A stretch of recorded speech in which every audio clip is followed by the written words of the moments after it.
Hello மக்களே, babies விலாக்ஸில் இன்றைக்கி என்ன பார்க்க போகிறோன்னு பார்த்தீங்கன்னா, ஒரு பொரியல் ரெசிபி தான் பார்க்க போகிறோம். நிறைய பேர்த்துக்கு தெரியறதில்ல, நம்ம தூக்கி எறிகிற சில பொருட்களை வச்சு நம்ம நிறைய விஷயங்களை செய்யலாம் அப்படிங்கிறது. அந்த மாதிரி தாங்க நம்ம வீணாக்கிற ஒரு பொருளிலிருந்து இன்றைக்கி பொரியல் பண்ண போகிறோம். அதுதான் தர்பூசணி பழம். நம்ம நிறைய பேர் சிவப்பு கலரை சாப்பிட்டுட்டு பச்சை கலரை தூக்கி தானே போடுவோம். இன்றைக்கி அதை வச்சு தான் பொரியல் பண்ண போகிறோம். இது சாப்பிட்றதுக்கு சொரக்காய் பொரியல் மாதிரியே இருக்குங்க. ட்ரை பண்ணி பாருங்கள். அதுக்கு நம்ம தர்பூசணியை தோல் சீவிட்டு குட்டி குட்டியாக நறுக்கிக்கோங்க. இதுக்கு சிம்பிளான பொருட்கள் தான் நமக்கு தேவைப்படும். வெங்காயம், வரமிளகா, பூண்டு இது எல்லாத்தையும் நறுக்கி வச்சுக்கோங்க. அதுக்கப்புறம் ஒரு கடாயில் எண்ணெய் சேர்த்துக்கோங்க, கடுகு சேர்த்துக்கோங்க. நம்ம சேர்த்த கடுகு இருக்கு இல்லையா, அது நல்லா பொரிஞ்சு வந்ததுக்கப்புறம் இது கூட நம்ம உளுந்தும் கடலைப்பருப்பும் சேர்த்து நல்லா கலந்துக்க போகிறோம். உளுந்தும் கடலைப்பருப்பும் நல்ல பொன்னிறமாக வர வரைக்கும் வணக்கிக்கோங்க. கரிஞ்சிடக்கூடாது, கரிஞ்சால் கசக்கும். ஸோ அதை பார்த்துட்டு நல்லா கலந்து விட்டுருங்க. அதுக்கப்புறம் நம்ம வெட்டி வச்சுருக்கிற பூண்டை சேர்த்திக்க போகிறோம். பூண்டு குட்டி குட்டியாக நறுக்கி போடுங்க. உங்களுக்கு இஷ்டம்னா தட்டி கூட போட்டுக்கோங்க. அரைச்சிட வேண்டாம், அவ்வளோக்கா நல்லா இருக்காது. அதுக்கப்புறம் நம்ம வெட்டி வச்சுருக்க வெங்காயம், அதுக்கப்புறம் வரமிளகா சேர்த்துக்கோங்க. இதுக்கு வரமிளகா சேர்த்தா நல்லாயிருக்கும். பச்சை மிளகா இருந்தால் பச்சை மிளகா போட்டுக்கலாம். அதுக்கப்புறம் நல்லா கலந்து விட்டுருங்க.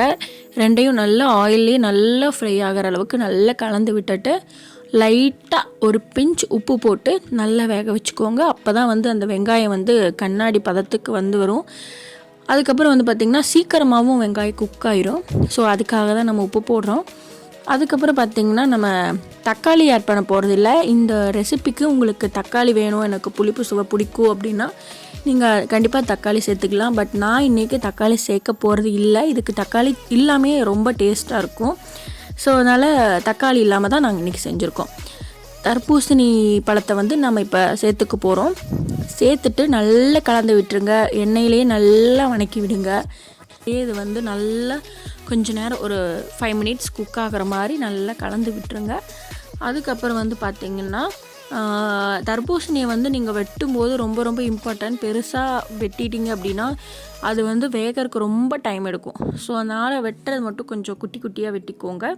அதுக்கப்புறம் பார்த்திங்கன்னா உப்பு சேர்த்துக்கோங்க. உப்பு சேர்த்துட்டு கலந்து விட்டால் கொஞ்சம் சீக்கிரம் வேகும். அதுக்காக தான் நம்ம ஆல்ரெடி வெங்காயத்தில் ஒரு பிஞ்சு தான் சால்ட்டு போட்டிருக்கோம். இதில் நீங்கள் சால்ட்டு போடும்போது பார்த்துக்கோங்க. உப்பு கசக்காது, ஏன்னா ஒரு பிஞ்சு தானே போட்டிருக்கோம். அது கசக்காது, இருந்தாலும் நீங்கள் பார்த்துட்டு போட்டுக்கோங்க. அதுக்கப்புறம் பார்த்திங்கன்னா பொரியலுக்கு தேவையான மசாலாஸ் ஆட் பண்ண போகிறோம். மிளகாய்த்தூள், கொஞ்சோண்டு சாம்பார் தூள், அதுக்கப்புறம் மஞ்சள் தூள் தாங்க சேர்த்திருக்கோம். 3 மசாலாவும் இங்கே உங்களுக்கு எவ்வளோ தேவைப்படுதோ அவ்வளோக்கு நீங்கள் குவான்டிட்டி அதிகமாக செய்கிறீங்க அப்படின்னா அதுக்கேற்றபடி அட்ஜஸ்ட் பண்ணி போட்டுக்கோங்க. போட்டுட்டு நல்லா 3 மிக்ஸ் ஆகிற மாதிரி கலந்து விட்டுட்டு நல்லா எண்ணெயிலேயே நல்லா வதங்குற மாதிரி ஒரு 2 மினிட்ஸ் வதக்குங்க. இந்த சொரக்காய் மாதிரியே பார்த்திங்கன்னா தர்பூசணி பழத்துலேயும் நிறைய அந்த வாட்டர் கண்டென்ட் இருக்குது. ஸோ இதை நீங்கள் தர்பூசணி பழம் வாங்கும்போது இந்த சம்மருக்கு நிறைய வாங்குவீங்க. ஸோ வாங்கும்போதெல்லாம் வச்சு இந்த மாதிரி செஞ்சு பாருங்கள், வேஸ்ட் பண்ணாதீங்க, சரிங்களா? இந்த ரெசிபி ட்ரை பண்ணி பாருங்கள். பார்த்துட்டு எனக்கு எப்படி இருந்துச்சுன்னு சொல்லுங்கள். அதுக்கப்புறம் நம்ம பொரியலுக்கு தேவையான தண்ணி சேர்த்துக்கலாம். சேர்த்துட்டு நல்லா கலந்து விட்டு இதை ஒரு 15 மினிட்ஸ் வேக வைக்கணுங்க.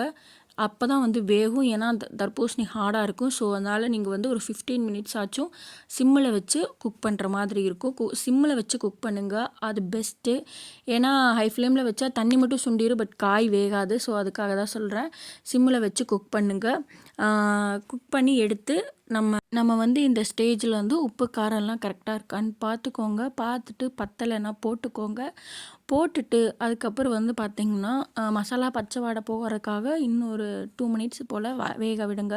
சப்போஸ் மசாலா ஆட் பண்ணிங்கன்னா அதுக்கப்புறம் பார்த்திங்கன்னா வெந்துருச்சான்னு பார்த்துட்டு கொத்தமல்லி தழை போட்டுட்டு அதுக்கப்புறம் துருவி வச்சுருக்க தேங்காய் இருக்குது இல்லைங்களா, தேங்காயை சேர்த்துட்டு நம்ம இறக்கணுன்னா நமக்கு சூப்பரான பொரியல் ரெடி. ட்ரை பண்ணி பார்த்துட்டு எனக்கு எப்படி இருந்துச்சுன்னு சொல்லுங்கள்.